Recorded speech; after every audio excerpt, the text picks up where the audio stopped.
In the last few years, all that we've built to love in our schools and communities has been subjected to one attack after another from both the governor's office and the state education department. With each idea they push, they ignore everything we know about what contributes to student success. Things we know because we see them in our schools and in our homes every day. As a parent on Long Island, a graduate of and teacher in the Half Hollow Hills District and president of the Half Hollow Hills Teachers Association, I'm proud to live, work, and raise my kids in a place that supports and values education, and which has a long tradition of making the right choices for kids. We empower and entrust our local school boards, administrators, parents, and teachers to work together in identifying what our kids need and what our communities want. And we work collaboratively to benefit all of our kids. We do that well. But no one in Albany wants to talk about all that we do well here on Long Island. And no one wants to talk about what's really happening when you get under the hood of an education system in our communities that is light years beyond sound and basic. Last year, we invited our leaders to participate in conversations about their reform ideas and how they might produce the positive change that's promised. Our governor avoided those conversations and distanced himself from talks of the Common Core when it was time to be elected again. But we got our talks, right? Commissioner King and Chancellor Tisch took their act on the road and went from city to city and town to town, ignoring thousands of angry parents throughout the state. They had their opportunity to present research, to communicate with openness and empathy, and to build consensus around their ideas for change.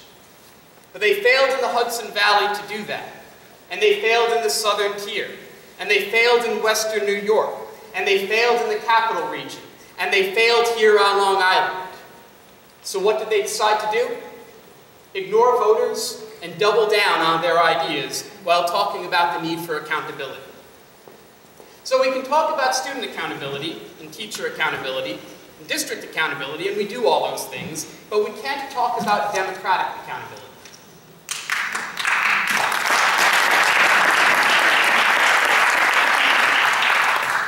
I'll tell you, as an educator, it's getting harder and harder to teach our students about character or diplomacy or the need to make credible arguments rooted in research when our highest elected officials in the state use blackmail to force voters to accept what they don't want.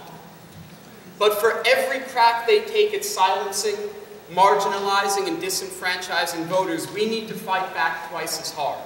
All of us together, parents, teachers, students, administrators, and community leaders. Because there is work to be done in public education. And we need to make sure that the work we do is work that's good for kids. So we come together in places like this, and through the hard work of caring parents in our communities who bring us together, and we talk about the things that our leaders do need to hear. Like, how can a district with 20% of its students below the poverty line be considered low needs? Let's talk about it.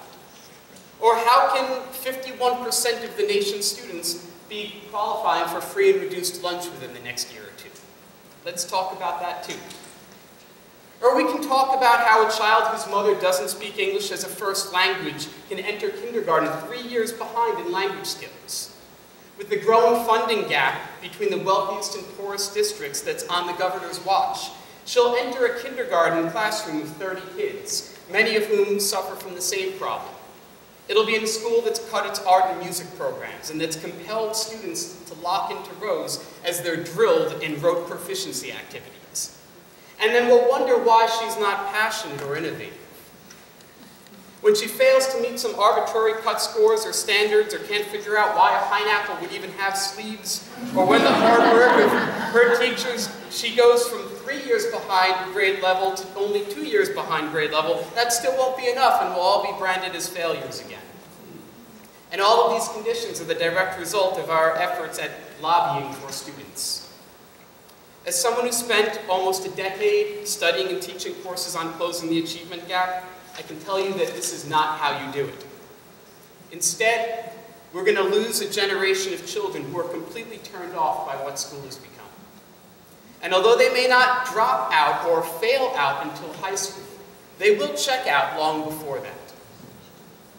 As a father of 2 young, bright, and curious kids in elementary school, I can't imagine what I would do to motivate them day after day to try their hardest if their candles are blown out before they even get to middle school. And I'm at least a so-so motivational speaker. But that's what's going to happen to our kids. That's what's going to happen if we talk about failure without talking about social and economic equality. That's what's going to happen if we continually brand our students with special needs as failures. That's what's going to happen if we cannot balance the cultural need for systemic success with the moral privilege of individual success. Because success for my kid, or the child whose mother doesn't speak English, or the child with severe learning disabilities, may not fit onto a bar graph toted around the state by someone who doesn't know education. We can't achieve balance in our schools with the agenda that's being pushed forth by our state. They're not about balance in the same way that they're not about kids or people or community. And perhaps what's most ironic about all of these attempts and reform movements are that they're trying to standardize our kids at a time when the world is becoming less standardized every day. Our parents have been marginalized. Our children have been made to feel like failures.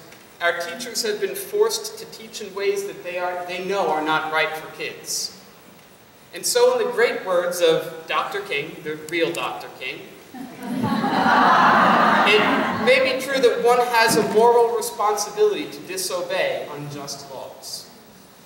It is time for a ceasefire on our schools and our communities.